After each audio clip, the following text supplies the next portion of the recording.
बॉबी सिंह जी। राधे राधे गुरु जी। राधे राधे गुरुदेव। गुरुजी, आज के समय में जो गलत संगति हो गई है और चार लोग क्या कहेंगे, इससे कैसे बचें? अंदर ही बार बार आता है जब। चार लोग किस कोटि के क्या कहेंगे? वो खुटी के गुरु जी जो अधर्म पे चलते हैं, अधर्म पे चलते हैं, जी। जो बाधा बनते हैं किसी भी काम करने में। जब आप धर्म से चलते हैं कि अधर्म से? नहीं, जब ये धर्म से चलते हैं तो जो अधर्म से चलने वाले हैं वो क्या कहेंगे, ऐसा भावना आ सकती। कुछ तो लोग कहेंगे, जितना उनका दिमाग उतना कहेंगे। अगर हम लोगों के लिए जिए तब तो छोड़ दो कि तुम सुख शांति से जी सकते हो। लोग तुम्हें सुख शांति से, अगर उनके कथनानुसार चलोगे, लोगों का अलग दिमाग रहता है और सब लोगों की वृत्ति को हम प्रसन्न कर सके ऐसा असंभव। हम कई बार उदाहरण देते हैं। एक घोड़े में जवान बेटा और बूढ़े जा रहे थे, तो उसने सोचा बूढ़े बाप को घोड़े में बैठा देते हैं। तो आगे चार लोग मिले, बोले तुम्हारे सामने लड़कवा का पैदल चला रहे हो, तुम घोड़े पे चढ़े हो। बोले बेटा तुम चढ़ जाओ, वो नीचे चले। आगे लोग बोले जवान तुझे शर्म नहीं आ रही, बूढ़े को पैदल चला रहा है, तू घोड़े पे चल रहा है। बोले आओ बाप जान इसमें बैठ जाओ। पिता को बैठा लिया। बोले हराम का घोड़ा मिला होगा तभी दोनों चढ़े हो। दोनों उतर गए। बोले कितने बेवकूफ है, घोड़ा खाली जा रहा, दोनों पैदल। अब बताओ घोड़े वाला क्या करे? अगर लोगों के कथनानुसार चले तो घोड़े वाला क्या, अपनी मस्ती में चले। लोग क्या कहते हैं ये हमें मतलब, हमको ये देखना है कि हम गलत तो नहीं है ना। अगर हम गलत हैं, लोग हमको गलत कह रहे हैं, तो हमें सुधार करना चाहिए, हमें बुरा नहीं मानना चाहिए। और अगर हम सही चल रहे हैं, तस्मात् शास्त्रम प्रमाणन्ते कार्यो व्यवस्थितो, फिर लोग क्या कहते हैं इस पे हमें ध्यान देना। जी क्या हो गया आजकल ऐसी मान्यता, जैसे कि भजन तो वृद्धावस्था में किया जाता है, अभी कोई नौजवान अगर करना शुरू कर दे तो आस पड़ोस वाले कहने लग जाते हैं। तो ये मतलब खुद में निष्ठा कैसे आए, दृढ़ता कैसे आए कि नहीं मुझे भजन ही करना है? ये तो दृढ़ता आपको धारण करनी पड़ेगी कि मैं सत्य मार्ग का पथिक हूँ। एक ने एक जवान प्रश्न किया था कि जवानी तो भोगों के लिए है, बुढ़ापा में भजन कहा गया है, तो हमें वो व्यक्ति में बताओ, मिलाओ कि जो जवानी में भोगों में बिताया हो, बुढ़ापा उसका भजन में हो। वो हमें व्यक्ति बताओ, कोई ऐसा व्यक्ति। अगर उसने जवानी में संस्कार नहीं डाले भजन के, तो बुढ़ापे में भजन नहीं हो सकता। पक्की बात समझो, क्योंकि आप साधारण बात समझ लो कि एक पिस्तौल चलाना जैसे किसी ने नहीं सीखा तो बुढ़ापे में वो निशाना मार देगा क्या? अगर आर्मी में रहा है तो ऐसे फौरन मार देगा, क्योंकि उसका अभ्यास है। तो तुम मन को भगवान में कैसे लगा लोगे बुढ़ापे में, जब इंद्रियां शिथिल है, शरीर पीड़ा युक्त है, नाना प्रकार की वासनाओं का जाल बिछा है, तो बुढ़ापे में तुम भगवान में चित्त को लगा लोगे। अगर जवानी में तुमने अभ्यास नहीं किया तो बुढ़ापे में नहीं कर पाओगे। देखो आप वृद्ध हो, आप बताओ हमारी बात का कि गलत है कि सही है, आपसे पूछ रहे हैं। सही है। देखो आप प्रमाण दे रहे हैं।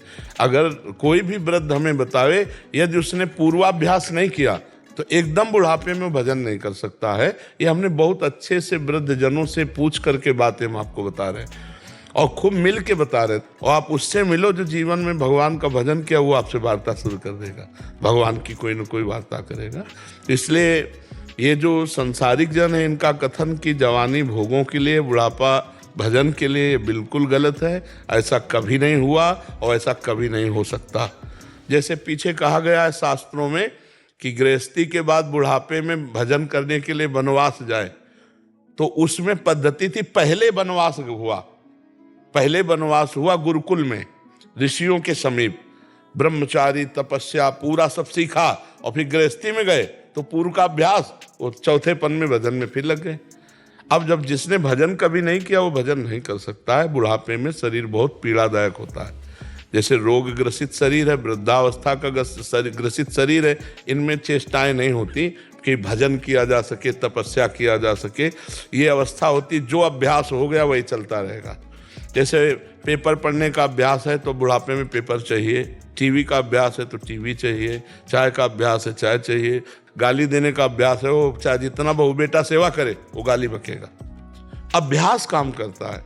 अब जैसे अपने लोगों का है, अब बचपन से अभ्यास किया तो भारी कष्ट है, हम इस समय बैठे हैं तुम्हारे सामने, लेकिन अभ्यास है कष्ट से परास्त ना होना, यह अभ्यास किया है तो हम परास्त नहीं है।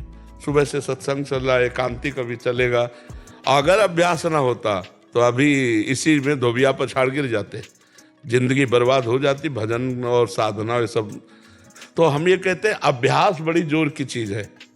अगर आप अभ्यास जवानी में भजन का नहीं करेंगे तो बुढ़ापे में नहीं कर सकते। धर्म का अभ्यास जवानी में नहीं किया तो बुढ़ापे में नहीं कर सकते। गंदा अभ्यास जवानी में किया तो बुढ़ापे में पकड़ा जाता है। ये मत सोचो कि बुढ़ापे में वासना नहीं रहती, इंद्रियां काम नहीं करती, वासना वैसे ही रहती, चाहे 92 वर्ष का हो। ये अवस्था से नहीं जाता, ये भजन से जाता है, भगवान की शरणागति से जाता है। तो हमें लगता है कि अगर हम जवानी में भजन और धर्म का अभ्यास करते हैं, लोग हमारा उपहास करते हैं, तो करने दीजिए, वो गलत है, आप सही हैं, कहीं संकोच मत कीजिए, उनके उपहास से नहीं।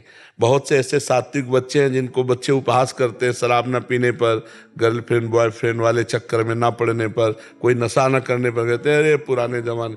हाँ, चुप हो जाओ, तुम पवित्र हो, तुम्हारी उन्नति होगी। एक दिन वो ऐसे जाल में फंसेंगे माया की, बहुत बुरी तरह उनकी दुर्दशा हो जाएगी।